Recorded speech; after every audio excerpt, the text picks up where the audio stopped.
I'm Edie Lush here at the Hub Pavilion in Copenhagen. Delighted to be joined this morning by Dr. Pachauri. Thanks very much for stopping by. Pleasure. How are the negotiations going? Well, I think the next day is going to be absolutely crucial because the heads of government have started coming in. I believe Gordon Brown is already here. Others will start coming this evening. And on the 18th, we're going to have President Obama. So I think we've got to get everything ready before these heads of government come in so that they can just sort of dot the I's and cross the T's and put their signatures to whatever we arrive at. Because if we leave too much for them, then I'm afraid things won't get done. There's some new evidence coming out about the Arctic. Do you think that's advanced the negotiations here? Well, I think all the delegations over here, I mean, barring a very small number, are convinced that we need a strong agreement, that we need to move ahead, and that the science of climate change is very clear. The disparities in terms of impacts in different parts of the world are very clear, but I think everybody realizes that whatever happens in any corner of the globe is going to affect every other corner of the globe. So I think news of the kind that you just referred to certainly is something to attend to, but I don't think we really need any new evidence. All of it is already there. What about the issue with deforestation and the RED part of the negotiations? How is that going? I think we really need to do that very carefully because RED is an extremely important option. We have to ensure that we avoid deforestation and perhaps even go to the other extent of adding to forest area.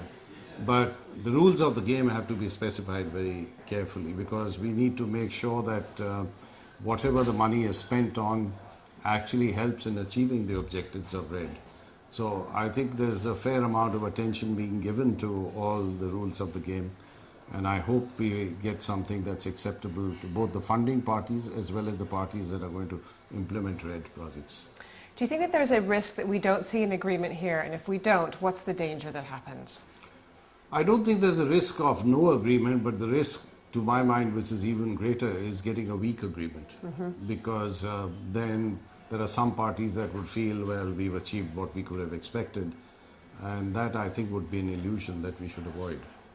And just in terms of how you think we'll see the matters go from here, if we do see a strong agreement, what's your hope? How do you think we could see in terms of the temperature change? What's your best case scenario, for example? Our best case scenario was what we brought out in the fourth assessment report, that we limit temperature increase to, say, 2 degrees Celsius, but that means that global emissions will have to peak in 2015, which means whatever agreement we get should have very strong and very ambitious targets for 2020. That's the only way we can do it. I would be happy if something like that happens. Governor Schwarzenegger actually has a point of view that it doesn't actually matter if we do get a strong agreement here. He's very supportive of it, but he said that there's a lot going on already between the subnationals, between businesses, between different groups within countries.